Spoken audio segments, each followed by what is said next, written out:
الحمد لله الذي أتم علينا نعمة الإسلام وأكمل لنا هذا الدين القيم وجعلنا به خير أمة أخرجت للناس نأمر بالمعروف وننهى عن المنكر ونؤمن بالله ونشهد أن لا إله إلا الله وحده لا شريك له ونشهد أن سيدنا محمدًا عبده ورسوله وصفيه وخليله وأمينه على وحيه وسلم تسليمًا كثيرًا كثيرا. أما بعد فأعوذ بالله من الشيطان الرجيم. بسم الله الرحمن الرحيم.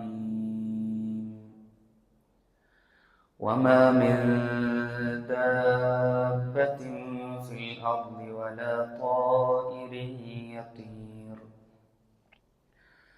ولا طائر يطير بجناحيه إلا أمم أمثالكم ما فرطنا في الكتاب من شيء ثم إلى ربهم يحشرون. رب اشرح لي صدري ويسر لي أمري واحلل عقدة من لساني يفقهوا قولي. إن نريد إلا الإصلاح ما استطعت وما توفيقي إلا بالله عليه توكلت وإليه أنيب. ബഹുമാന്യരായ സത്യവിശ്വാസിനികളെ, അല്ലാഹു സുബ്ഹാനഹു വ തആലയുടെ കൽപ്പനകൾ ജീവിതത്തിൻ്റെ എല്ലാ മേഖലകളിലും പാലിച്ച് അള്ളാഹുവിനെ സൂക്ഷിച്ച് ജീവിക്കണമെന്ന് ആദ്യമായി എന്നോടും നിങ്ങളോടും വസിയത്ത് ചെയ്യുകയാണ്, ഓർമ്മപ്പെടുത്തുകയാണ്. അല്ലാഹു സുബ്ഹാനഹു വ തആല അവൻ്റെ മുത്തഖികളായ ദാസന്മാരിൽ നമ്മെ ഇവരെയും ഉൾപ്പെടുത്തി അനുഗ്രഹിക്കുമാറാവട്ടെ. മലയാളത്തിൻ്റെ സുൽത്താൻ വൈക്കം മുഹമ്മദ് ബഷീറിൻ്റെ ജീവിതത്തിലുണ്ടായ വളരെ രസകരമായ ഒരു കഥയുണ്ട്. ബഷീറും ഭാര്യയും കൂടി ഒത്തിരി കാശൊക്കെ കൊടുത്ത് ആധാരമൊക്കെ എഴുതി വലിയൊരു പറമ്പും വീടും വാങ്ങി അവിടെ താമസം തുടങ്ങി. തെങ്ങും പ്ലാവും മാവുമൊക്കെയുള്ള നല്ലൊരു പറമ്പ്. പക്ഷെ താമസം തുടങ്ങിയപ്പോഴാണ് പുകില്. പറമ്പിലെ തേങ്ങ മുഴുവൻ അണ്ണാന്മാർ കടിച്ച് താഴെയിടുന്നു. മാമ്പഴം മുഴുവൻ വവ്വാലുകൾ തിന്നുന്നു. കോഴികളെ കുറുക്കൻ പിടിക്കുന്നു. വീടിനകത്താണെങ്കിൽ എലികളും ഉറുമ്പുകളും പാറ്റകളും വന്ന് അധിനിവേശം നടത്തിയിരിക്കുന്നു. പോരാത്തതിന് പറമ്പിൽ വിഷപ്പാമ്പുകളും തേളുകളും വേറെ. ബഷീറിന്റെ ഭാര്യ ദേഷ്യം പിടിച്ചിട്ട് ചോദിച്ചു, നമ്മൾ കാശ് കൊടുത്തു വാങ്ങിയ പറമ്പാണിത്, ഇതിലൊക്കെ കയറി നശിപ്പിക്കാൻ ഈ വവ്വാലുകൾക്കും അണ്ണാന്മാർക്കും ആരാണ് അധികാരം കൊടുത്തത്? ഇവറ്റകളെയൊക്കെ നമുക്ക് കൊന്നൊടുക്കണം. ആദ്യം ബഷീറും അങ്ങനെ തന്നെയാണ് ചിന്തിച്ചത്. എൻ്റെ പേരിൽ ആധാരമുള്ള ഭൂമിയിൽ ഇവറ്റകൾക്ക് എന്താണ് കാര്യം? വളരെ സരസനായി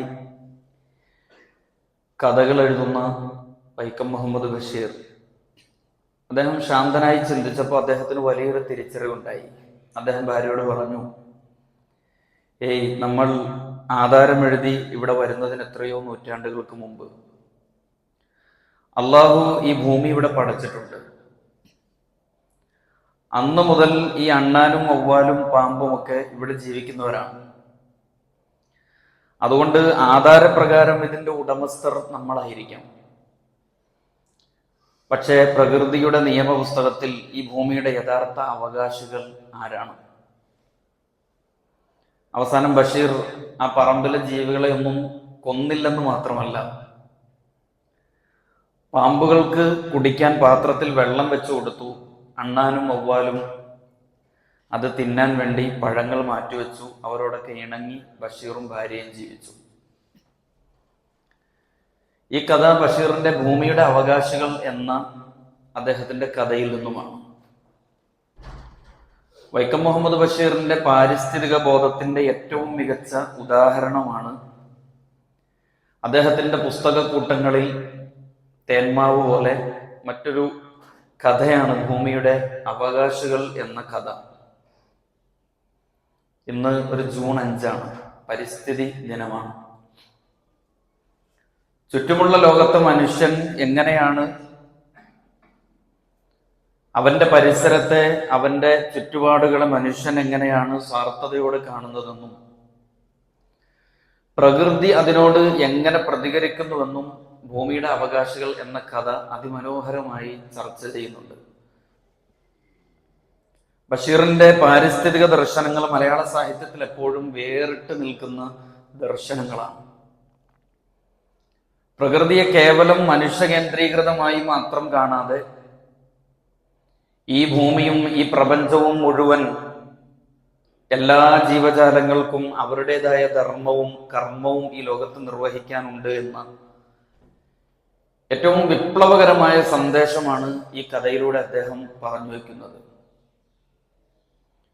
വിശുദ്ധ ഖുർആൻ പരിശോധിച്ചാൽ ഇതേ കാര്യം വളരെ കൂടുതൽ മനോഹരമായി ഖുർആനും അവതരിപ്പിക്കുന്നത് നമുക്ക് കാണാൻ കഴിയും.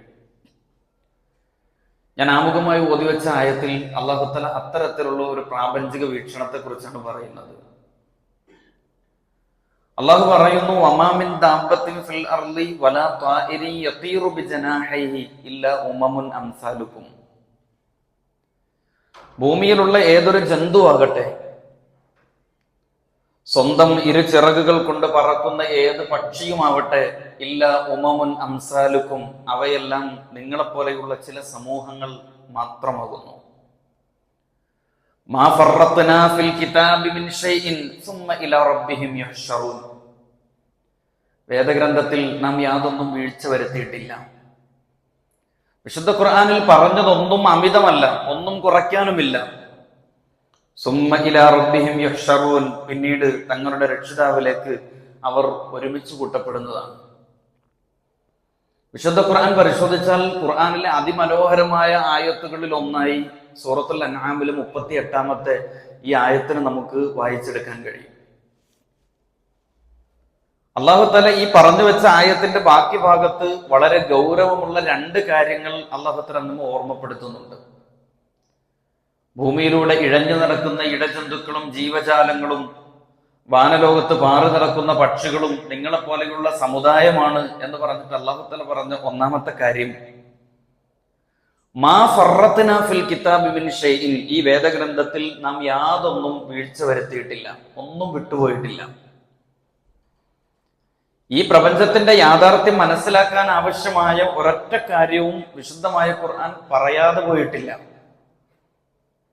നമ്മൾ ജീവിക്കുന്ന ഈ പരിസ്ഥിതിയോട് നമ്മൾ എങ്ങനെ പെരുമാറണം, നമ്മുടെ ചുറ്റുമുള്ള ജീവജാലങ്ങളോട് നമ്മൾ എന്ത് സമീപനം സ്വീകരിക്കണം എന്നതിനെ കുറിച്ചെല്ലാം കൃത്യമായ വഴികാട്ടൽ വിശുദ്ധ ഖുർആനിൽ നമുക്ക് കാണാൻ കഴിയും. അതാണ് അല്ലാഹു പറഞ്ഞത്, മാ ഫറത്നാ ഫിൽ കിതാബി മിൻ ഷൈഇൻ, വേദഗ്രന്ഥത്തിൽ നാം ഒന്നും പറയാതെ പോയിട്ടില്ല. രണ്ടാമതായി അല്ലാഹു തആല നമ്മെ ഓർമ്മപ്പെടുത്തുന്ന ഏറ്റവും വലിയ യാഥാർത്ഥ്യം, സുമ്മ ഇലാ റബ്ബിഹിം യുൻശറൂൻ. ഇതെല്ലാം കഴിഞ്ഞ് ഈ പരിസ്ഥിതിയോട് പൊരുത്തപ്പെട്ട് ജീവിച്ച നിങ്ങൾ, പരിസ്ഥിതിയോട് ഇഴചേർന്ന് ജീവിക്കേണ്ട നിങ്ങൾ, സുമ്മ ഇലാ റബ്ബിഹിം യുഹ്ശറൂൻ, പിന്നീട് തങ്ങളുടെ രക്ഷിതാവിന്റെ അടുക്കലേക്ക് അവർ ഒരുമിച്ച് കൂട്ടപ്പെടുന്നതാണ്. മനുഷ്യര് മാത്രമല്ല, ഈ ഭൂമിയിലെ സകല മൃഗങ്ങളും പക്ഷികളും സകല ജീവികളും നാളെ അള്ളാഹുവിന്റെ മുമ്പിൽ ഹാജരാക്കപ്പെടും. ഈ ഭൂമിയിൽ നിങ്ങൾ അവരുമായി എങ്ങനെ ജീവിച്ചു, അള്ളാഹുവിന്റെ സൃഷ്ടികളോട് നമ്മൾ എങ്ങനെ പെരുമാറി എന്ന് നാളെ റബ്ബിന്റെ മുമ്പിൽ നമുക്ക് ബോധ്യപ്പെടുത്തേണ്ടി വരും. പരിസ്ഥിതിയോടും സഹജീവികളോടും നമ്മൾ കാണിച്ച ക്രൂരതകൾക്ക് നാളെ പരലോകത്ത് അള്ളാഹുവിനോട് മറുപടി പറയേണ്ടി വരും. റസൂലുള്ളാഹി സ്വല്ലല്ലാഹു അലൈഹി വസല്ലം നിങ്ങൾ വിശദീകരിക്കുന്നുണ്ട്, ലതുഅദ്ദുന്നൽ ഹുഖൂഖ് ഇലാ അഹ്ലിഹാ യൗമൽ ഖിയാമ. പരലോകത്ത് വെച്ച് എല്ലാ തരത്തിലുള്ള അവകാശങ്ങളും ബാധ്യതകളുടെയും തീർപ്പ്, അതിനെക്കുറിച്ചുള്ള ചോദ്യങ്ങൾ, അതിനെക്കുറിച്ചുള്ള വിചാരണ നടപ്പിലാക്കപ്പെടും. നബി സല്ലല്ലാഹു അലൈഹി വസല്ലം എന്നിട്ട് പറഞ്ഞു, ഹത്താ യുഖ്തസ്സ ലിശാത്തിൽ ജമ്മാഇ മിനശ്ശാത്തിൽ ഖർനാഇ ബിനതഹിഹ. കൊമ്പുള്ള ആട് കൊമ്പില്ലാത്ത ആടിനെ ഇടിച്ച് വേദനിപ്പിച്ചിട്ടുണ്ടെങ്കിൽ ആ കൊമ്പില്ലാത്ത ആടിനു വേണ്ടി കൊമ്പുള്ള ആടിനോട് വരെ അല്ലാഹു തആല പകരം ചോദിക്കും. ഒന്ന് ആലോചിച്ച് നോക്കൂ, ബുദ്ധിയും വിവേകവും ഇല്ലാത്ത മൃഗങ്ങൾ തമ്മിൽ ചെയ്തതിന് പോലും പാരത്രിക ലോകത്ത് അല്ലാഹു സുബ്ഹാനഹു വ തആല വിചാരണ നടത്തുമെങ്കിൽ അള്ളാഹുവിന്റെ ഖലീഫകളായി, പ്രതിനിധികളായി ഈ ഭൂമിയിൽ ജീവിച്ച നമ്മൾ പ്രകൃതിയോട് ചെയ്ത ദ്രോഹങ്ങൾക്ക് എത്ര തീക്ഷ്ണമായ വിചാരണയായിരിക്കും മനുഷ്യർ എന്ന അർത്ഥത്തിൽ നമ്മൾ നേരിടേണ്ടി വരിക. അതുകൊണ്ട് പ്രകൃതിയെ സംരക്ഷിച്ചും ജീവജാലങ്ങളോട് കാരുണ്യം കാണിച്ച് ജീവിക്കാൻ നമ്മൾ തയ്യാറാവണം എന്നാണ് അല്ലാഹു തആല പറഞ്ഞത്. ഭൂമിയെക്കുറിച്ച് അല്ലാഹു തആല പറയുന്നത് ഈ ഭൂമിയിലെ ഒന്നിനെയും അല്ലാഹു തആല വെറുതെ പടച്ചതല്ല. വിശുദ്ധ ഖുർആനിൽ അല്ലാഹു തആല അത് പറഞ്ഞു തരുന്നുണ്ട്. വസഖറ ലക്കും മാ ഫിൽ അർളി ജമീഅ. ഭൂമിയിൽ എന്തെല്ലാം ഉണ്ടോ അതെല്ലാം അല്ലാഹു തആല നിങ്ങൾക്ക് കീഴ്പ്പെടുത്തി തന്നിരിക്കുന്നു. ഈ മണ്ണും ഈ വിണ്ണും ഈ പ്രകൃതിയും കാറ്റും വെളിച്ചവും എല്ലാം മനുഷ്യനായ നമുക്ക് ജീവിക്കാൻ വേണ്ടിയാണ് അല്ലാഹു തആല പാകപ്പെടുത്തി തന്നത്. എന്നാൽ ഇതെല്ലാം നമുക്ക് കീഴ്പ്പെടുത്തി തന്നു എന്ന് കരുതി പ്രകൃതിയെ എങ്ങനെയും നശിപ്പിക്കാം എന്നതിന് അർത്ഥമില്ല. വസഖറ ലക്കും മാ ഫിൽ അർളി ജമീഅ. നിങ്ങൾക്ക് അല്ലാഹു തആല വളരെ സന്തുലിതമായി ഇതിനെ ഉപയോഗപ്പെടുത്താൻ വേണ്ടി നിങ്ങൾക്ക് മര്യാദയ്ക്ക് അല്ലാഹു തആല കീഴ്പ്പെടുത്തി തന്നിരിക്കുന്നു. അതുകൊണ്ട് നമ്മൾ നമ്മുടെ ചുറ്റുപാടുകളോട് എങ്ങനെ വർത്തിക്കണം, അന്തരീക്ഷത്തോട് എങ്ങനെ പെരുമാറണം എന്ന വിഷയത്തിൽ വിശ്വാസികൾക്ക് കൃത്യമായ നിലപാടുണ്ടാവണം എന്ന് ഇസ്ലാം ആവശ്യപ്പെടുന്നുണ്ട്. ആ നിലപാട് എന്ത് എന്ന് ഖുർആൻ വളരെ വ്യക്തമായി പറയുന്നുണ്ട്. വലാ തുഫ്സിദു ഫിൽ അർളി ബഅദ ഇസ്ലാഹിഹ. ഭൂമിയിൽ നന്മ ഉണ്ടാക്കിയതിനു ശേഷം നിങ്ങളവിടെ കുഴപ്പമുണ്ടാക്കരുത്. ഭൂമിയെ നിങ്ങൾക്ക് അനുകൂലമായി സൃഷ്ടിച്ച് പരുവപ്പെടുത്തിയതിനു ശേഷം നിങ്ങൾ അവിടെ ഫസാദ് ഉണ്ടാക്കരുത്.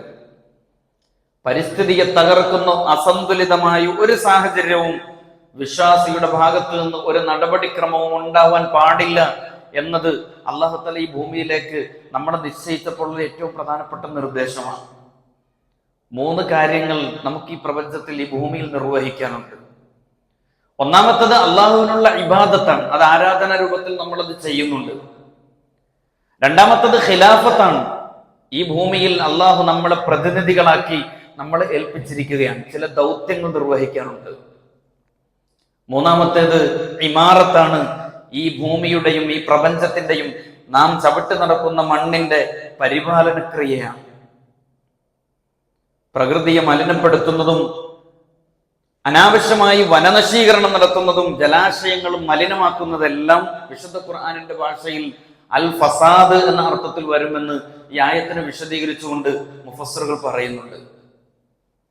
നിങ്ങൾ ഭൂമി അത് നിങ്ങൾക്ക് സ്വസ്ഥമായി വസിക്കാനുള്ള അനുകൂല സാഹചര്യം ഉണ്ടാക്കി വെച്ചിരിക്കെ നിങ്ങൾ അതിൽ കുഴപ്പമുണ്ടാക്കരുത് എന്ന് ഖുർആൻ പറഞ്ഞ ഫസാദിന്റെ ലിസ്റ്റിൽ ഈ പറഞ്ഞ പ്രകൃതിയോടുള്ള നമ്മുടെ മോശമായ പെരുമാറ്റങ്ങളെല്ലാം ഉൾപ്പെടും എന്ന് മുഫസ്സിറുകൾ പറയുന്നുണ്ട്.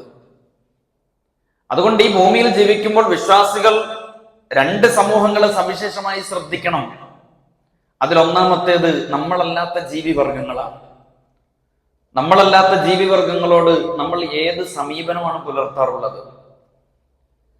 ഇതര ജീവജാലങ്ങളോട് കാരുണ്യം കാണിക്കാനും അവയെ ഒരു കാരണവശാലും ഒരു കാരണവുമില്ലാതെ ഉപദ്രവിക്കാതിരിക്കാനുള്ള നിരന്തരമായ ശ്രദ്ധ ഒരു വിശ്വാസിക്കുണ്ടാവണം. വലിപ്പം കൊണ്ട് വളരെ ചെറുതാണെങ്കിലും നമ്മുടെ കാഴ്ചയിൽ അപ്രധാന്യമായ ജീവജാലമാണെങ്കിൽ പോലും ആ ജന്തുക്കളെ കുറിച്ച് നമ്മൾ എന്താണ് ചിന്തിക്കേണ്ടുന്നത്?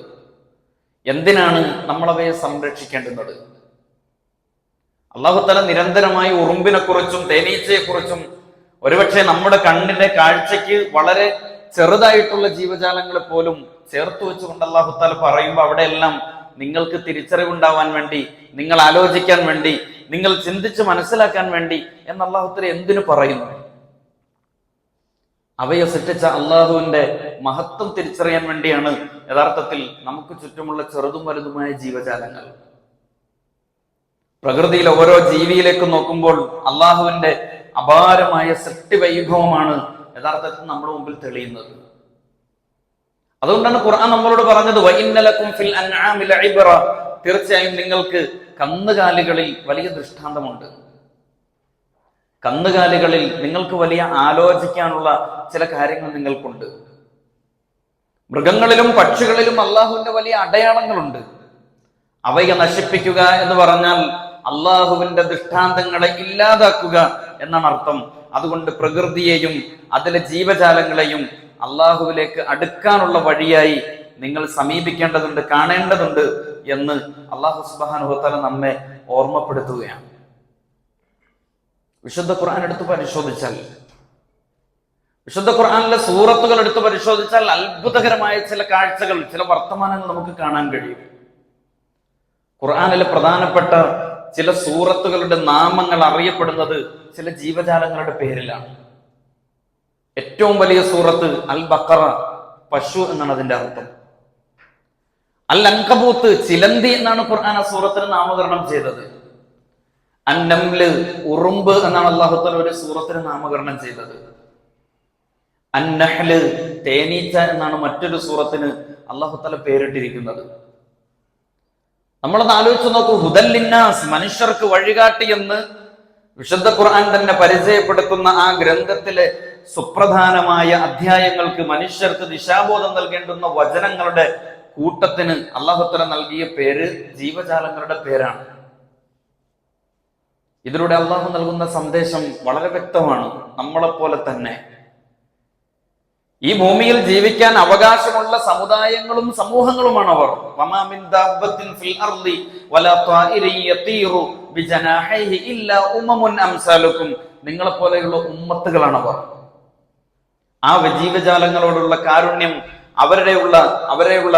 അവരോടുള്ള പരിരക്ഷണം, അവർക്ക് നൽകുന്ന സുരക്ഷിതത്വം, ഇതൊക്കെ വിശ്വാസി ബോധപൂർവം നൽകേണ്ടതാണ് എന്ന് അല്ലാഹു തആല ഈ നാമകരണത്തിലൂടെ നമ്മെ ഓർമ്മപ്പെടുത്തുന്നുണ്ട്. അകാരണമായി ജീവജാലങ്ങളെ ഉപദ്രവിക്കൽ, അത് വലിയ വില കൊടുക്കേണ്ടി വരും. അല്ലാഹു സുബ്ഹാനഹു വ തആല അത് കൃത്യമായി ചോദ്യം ചെയ്യും എന്ന് റസൂലുള്ളാഹി സ്വല്ലല്ലാഹു അലൈഹി വസല്ലം വിശദീകരിക്കുന്നുണ്ട്. കൊതുകുകളെ വംശനാശം വരുത്താൻ വേണ്ടി 2024 US 32 ബില്യൺ പ്രത്യേക കൊതുകുകൾ തുറന്നുവിടുന്നു. ഇതൊരു വാർത്തയായിരുന്നു. ചൈനയിൽ കൃഷി നശിപ്പിക്കുന്നു എന്ന പേരിൽ വലിയ തോതിൽ കിളികളെ കൊന്നൊടുക്കിയ സംഭവം ഉണ്ടായിട്ടുണ്ട്. ചരിത്രത്തിൽ ഇത് 4 പെസ്റ്റ് ക്യാമ്പയിൻ അല്ലെങ്കിൽ ഗ്രേറ്റ് സ്പാരോ ക്യാമ്പയിൻ എന്നാണ് അത് അറിയപ്പെടുന്നത്. 1958 ചൈനീസ് കമ്മ്യൂണിസ്റ്റ് പാർട്ടി നേതാവായിരുന്ന മാവോ സേ തുങ്ങിന്റെ അദ്ദേഹത്തിന്റെ നേതൃത്വത്തിലാണ് ഈ കിളികളെ കൊന്നൊടുക്കുക എന്നൊരു പദ്ധതി ആവിഷ്കരിക്കപ്പെട്ടത്. ചൈനയെ സാമ്പത്തികമായും ആരോഗ്യപരമായും മെച്ചപ്പെടുത്തുക എന്ന വലിയ ലക്ഷ്യത്തിന്റെ പിന്നിലായിരുന്നു ഇത്തരത്തിലുള്ള ഒരു പ്രവർത്തനം. എലികൾ, കൊതുകുകൾ, ഈച്ചകൾ, സ്പാരോസ്, കുരുവികൾ, ഇത്തരത്തിലുള്ള ജീവജാലങ്ങളെ കൊന്നെടുക്കുക എന്നതായിരുന്നു പ്ലാൻ. കുരുവികളെ ലക്ഷ്യം വെക്കാൻ കാരണമായിട്ട് വിശദീകരിക്കപ്പെടുന്നത് കുരുവികൾ പാടങ്ങളിൽ നെല്ലും ധാന്യങ്ങളും വൻതോതിൽ തിന്നു തീർക്കുന്നുണ്ട് എന്നും ഇത് രാജ്യത്ത് വലിയ ഭക്ഷ്യക്ഷാമം ഉണ്ടാക്കുമെന്നുമുള്ള തിരിച്ചറിവിൽ നിന്നാണ് അവർ കിളികളെ കൊന്നെടുക്കാൻ വേണ്ടി തീരുമാനിച്ചത്. അവർ കണക്കാക്കി ഏകദേശം ഒരു വർഷത്തിൽ ഒരു കുരുവി 4.5 കിലോ ധാന്യം തിന്നുന്നുണ്ട് എന്ന് അവർ കണക്ക് കൂട്ടി. അതുകൊണ്ട് തന്നെ കുരുവികളെ കൊന്നാൽ ലക്ഷക്കണക്കിന് ആളുകൾക്ക് കഴിക്കാനുള്ള ധാന്യം അതിലൂടെ ലഭിക്കുമെന്നായിരുന്നു അവരുടെ കണക്ക്. കിളികളെ കൊന്നൊടുക്കിയ ഒരു രീതിയുണ്ട്. രാജ്യവ്യാപകമായി ജനങ്ങൾ ഒന്നടങ്കം ആ ക്യാമ്പയിനിൽ പങ്കെടുത്തു. പാത്രങ്ങളും ഡ്രമ്മുകളും കൊട്ടി വലിയ ശബ്ദമുണ്ടാക്കി കിളികളെ മരങ്ങളിൽ വന്നിരിക്കാൻ അനുവദിച്ചില്ല. പേടിച്ചറിന്റെ കിളികൾ മണിക്കൂറുകളോളം തുടർച്ചയായി പറന്ന് അവസാനം തളർന്നു വീണ് അതങ്ങനെ ചത്തുപോയി. കൂടുതൽ നശിപ്പിക്കുകയും മുട്ടകൾ ഉടയ്ക്കുകയും കിളികളെ വെടിവെച്ചിടുകയും ചെയ്യുന്ന ക്യാമ്പയിൻ നിരന്തരമായി അവർ ചെയ്തു. ഏറ്റവും കൂടുതൽ കിളികളെ കൊല്ലുന്നവർക്ക് സ്കൂളുകളിലും ഓഫീസുകളിലും വലിയ റിവാർഡുകളും പ്രശംസകളും നൽകിപ്പോന്നു. പക്ഷെ അതിന്റെ ഫലം എന്തായിരുന്നു? പ്രകൃതിയിലെ ഉമ്മത്ത് എന്ന് പറയപ്പെട്ട പ്രകൃതിയോട് ചേർന്ന് പാറി നടക്കുന്ന കിളികളെ കൊല്ലുക വഴി സംഭവിച്ച വിപത്തിനെ കുറിച്ച് രേഖപ്പെടുത്തിയിരിക്കുന്നു. ലക്ഷക്കണക്കിന് കുരുവികളെ കൊന്നൊടുക്കിയതോടെ പ്രകൃതിയുടെ സന്തുലിതാവസ്ഥ മുഴുവൻ തകിടം മറിഞ്ഞു. കുരുവികൾ ധാന്യങ്ങൾ മാത്രമല്ല, കൃഷി നശിപ്പിക്കുന്ന വെട്ടുകിളികളെയും മറ്റ് പ്രാണികളെയും കൂടിയായിരുന്നു യഥാർത്ഥത്തിൽ ഈ കിളികൾ ആഹാരമാക്കിയിരുന്നത്. കുരുവുകളില്ലാതായതോടെ വെട്ടുകിളികൾ വൻതോതിൽ പെരുകി ചൈനയിൽ കൃഷിയിടങ്ങൾ ഒന്നടങ്കം തിന്നു തീർത്തു. ഇത് വലിയ ഭക്ഷ്യക്ഷാമത്തിന് കാരണമായി. ഞാൻ പറഞ്ഞത്, വിശുദ്ധമായ ഖുർആൻ പരാമർശിച്ച സൂറത്തുകളുടെ പേരുകൾ എടുത്ത് പരിശോധിച്ചാൽ ഒരുപക്ഷെ മനുഷ്യന് ഭാഗികമായെങ്കിലും പ്രതിസന്ധി ഉണ്ടാക്കുന്ന പല ജീവജാലങ്ങളെയും ഖുർആൻ ചേർത്ത് പിടിച്ചതാണ്. വിശുദ്ധ ഖുർആൻ നമ്മോട് പറയുന്നത് ഇവയൊക്കെ നിങ്ങളെപ്പോലെയുള്ള ഉമ്മത്തുകളാണ്. ഒരിക്കൽ അള്ളാഹുവിന്റെ റസൂൽ സല്ലല്ലാഹു അലൈഹി വസല്ലം യാത്രയിലായിരിക്കുമ്പോൾ കൂടെയുള്ള ചില അനുചരന്മാർ ഒരു ഉറുമ്പിന്റെ മാളം തീയിട്ട് നശിപ്പിക്കുന്നത് കണ്ടു. മഹാനായ റസൂൽ സല്ലല്ലാഹു അലൈഹി വസല്ലം ചോദിച്ച ഒരു ചോദ്യമുണ്ട്, മൻ ഹറക ഹാദ, ആരാണ് ഈ കൂടിന് തീയിട്ടത്? സഹാബത്ത് പറഞ്ഞു, ഞങ്ങളാണ് പ്രവാചകരെ. റസൂൽ സല്ലല്ലാഹു അലൈഹി വസല്ലം അത്യധികം ഗൗരവത്തിൽ റസൂൽ അവരോട് പറഞ്ഞു, ഇന്നഹു ലാ യൻബഗി അൻ യുഅദ്ദിബ ബിന്നാരി ഇല്ലാ റബ്ബുന്നാർ, ഇന്നഹു ലാ യൻബഗി അൻ യുഅദ്ദിബ ബിന്നാരി ഇല്ലാ റബ്ബുന്നാർ. തീയിന്റെ റബ്ബിനല്ലാതെ തീ കൊണ്ട് ശിക്ഷിക്കാൻ മറ്റാർക്കും പാടില്ല എന്ന് നിങ്ങൾക്കറിയില്ലേ? നമ്മുടെ വീടുകളിലോ പറമ്പുകളിലോ കാണുന്ന ഉറുമ്പിന്റെ മാളങ്ങൾക്ക് പോലും അനാവശ്യമായി തീയിടാനോ അവയെ കൂട്ടത്തോട് കരിച്ചു കളയാനോ കാരുണ്യത്തിന്റെ പ്രവാചകൻ അനുവദിച്ചില്ല എന്നതായിരുന്നു പ്രവാചകന്റെ ഈ നിലപാടിൽ നിന്ന് സഹാബത്തിന് ബോധ്യപ്പെട്ടത്. മറ്റൊരു ഹദീസിൽ റസൂൽ സല്ലല്ലാഹു അലൈഹി വസല്ലം ഓർമ്മപ്പെടുത്തുന്നത് കാണാം, നമ്മൾ നിസാരമെന്ന് കരുതുന്ന ഒരു കുരുവിയെ പോലും അകാരണമായി കൊന്നാൽ നാളെ പരലോകത്ത് അത് നമുക്കെതിരെ അള്ളാഹുവിനോട് പരാതി പറയും. നബി സല്ലല്ലാഹു അലൈഹി വസല്ലം പറഞ്ഞു, മൻ ഖതല ഉസ്ഫൂറൻ അബസൻ അജ്ജ ഇലല്ലാഹി യൗമൽ ഖിയാമ യഖൂലു യാ റബ്ബി ഇന്ന ഫുലാനൻ ഖതലനി അബസൻ വലം യഖ്തുലനി ലിമൻഫഅത്തിൻ.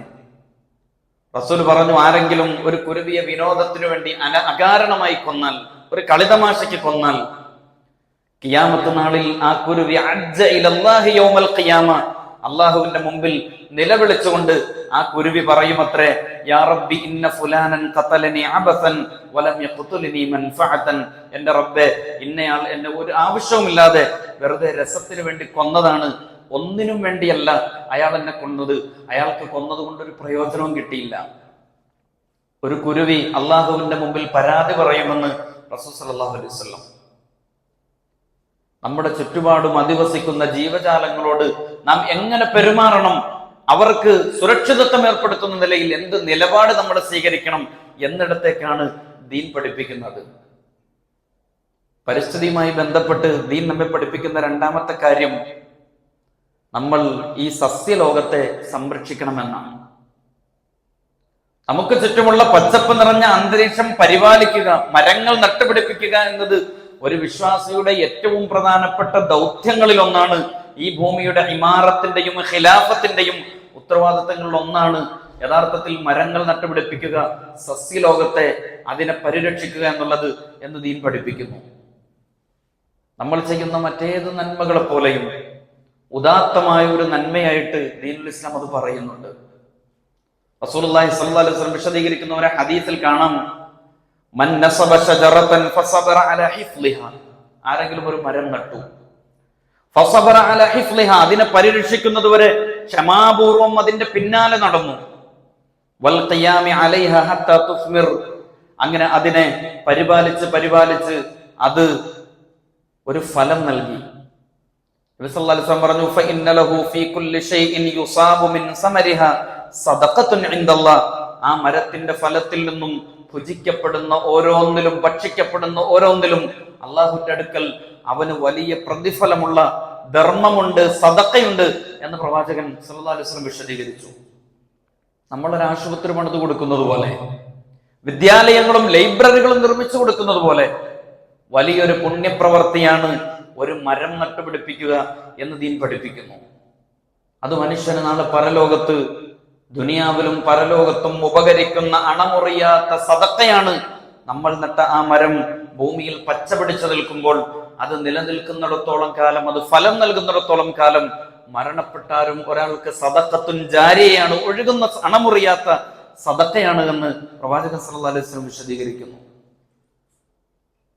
മൃഗങ്ങൾ, പക്ഷികൾ അതിൽ നിന്ന് ഭക്ഷിച്ചാൽ, അതിലൂടെ നടന്നു പോകുന്ന ആളുകൾ ആ കനി പറിച്ച് ഭക്ഷിച്ചാൽ, വഴിപോക്കരായ യാത്രക്കാൾ ആ മരത്തിന്റെ തണലിലിരുന്ന് വിശ്രമിച്ചാൽ അതും സദഖയാണ് എന്ന് പ്രവാചകൻ സല്ലല്ലാഹു അലൈഹി വസല്ലം വിശദീകരിക്കുന്നുണ്ട്.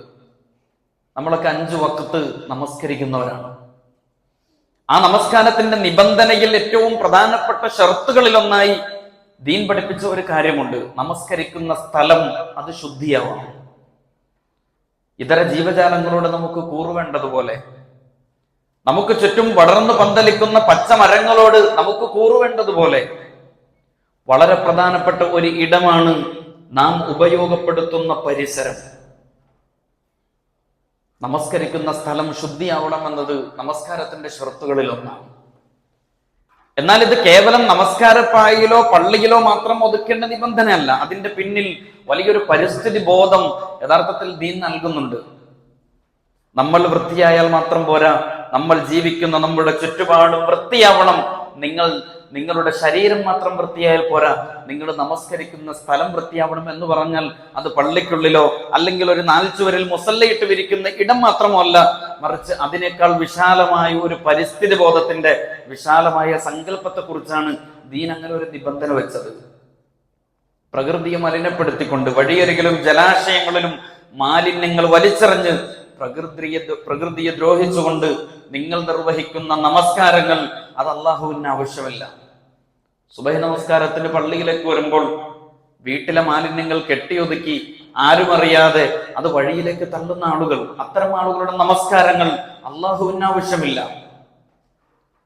ചെറിയൊരു മുട്ടായി കടലാസ് പോലും വാഹനത്തിൽ ഇരുന്ന് കഴിച്ചിട്ട് അതിന്റെ കടലാസ് വെളിയിലേക്ക് ഇറങ്ങുമ്പോൾ, പ്രിയപ്പെട്ട സഹോദരങ്ങളെ, അങ്ങനെ വലിച്ചെറിയുന്ന പ്ലാസ്റ്റിക്, അങ്ങനെ വലിച്ചെറിയുന്നവന്റെ നമസ്കാരം, അങ്ങനെ പരിസര ശുചിത്വമില്ലാത്തവന്റെ നമസ്കാരം സ്വയം ശുദ്ധീകരിക്കപ്പെടാത്തിടത്തോളം, ചുറ്റുപാടും അവൻ ശുദ്ധീകരിക്കുന്നതിനുള്ള കാരണമുണ്ടാക്കാത്തിടത്തോളം അവന്റെ നമസ്കാരം ആവശ്യമില്ല എന്നാണ് അല്ലാഹു തആല പറഞ്ഞത്. വിശുദ്ധ ഖുർആനിൽ ഫിർഔനെയും കൂട്ടരെയും കുറിച്ച്, അവർ നശിപ്പിക്കപ്പെട്ടപ്പോഴുള്ള അവസ്ഥയെ കുറിച്ച് അല്ലാഹു തആല പറയുന്നുണ്ട്. ഫമാ ബക്കത അലൈഹിമുസ് സമാഉ വൽ അർദ്. ഫിർഔനും ഖാറൂനും വേണ്ടി ആകാശമോ ഭൂമിയോ കരഞ്ഞില്ല. ഫമാ ബക്കത് അലൈഹിമുസ് സമാഉ വൽ അർദ്.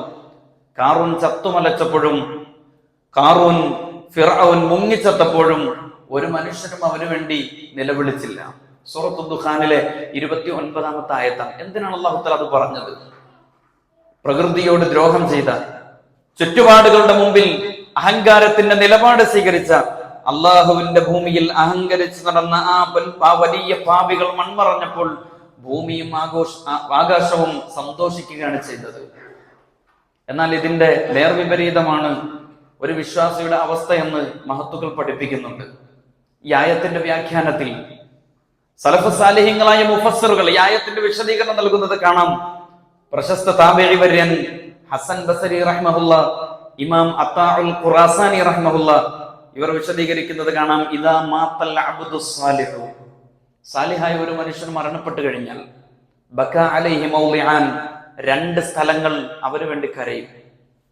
2 പരിസരങ്ങൾ, 2 ചുറ്റുപാടുകൾ അവന് വേണ്ടി കരയും. മൗളിഉ സുജൂദിഹി വ മൗളിഉ സുഊദി സലാത്തിഹി വ ദഅവാതിഹി.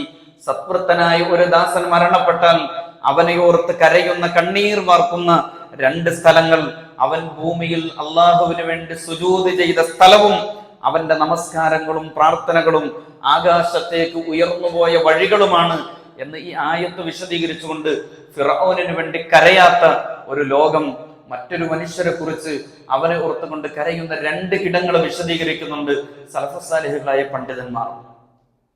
പ്രിയപ്പെട്ട സഹോദരങ്ങളെ, നമ്മൾ മരണപ്പെട്ടു കഴിഞ്ഞാൽ നമ്മൾ സുജൂദ് ചെയ്ത ആ മണ്ണ് നമുക്ക് വേണ്ടി കരയും എന്നത് പ്രകൃതിയെ സ്നേഹിച്ച ഒരു വിശ്വാസിക്ക് പരലോകത്ത് കിട്ടുന്ന ഏറ്റവും വലിയ അംഗീകാരമാണ്, ഏറ്റവും വലിയ സമ്മാനമാണ് എന്നാണ് ആ ആയത്തിന്റെ വിശദീകരണത്തിൽ മുഫസ്സിറുകൾ പറയുന്നത്.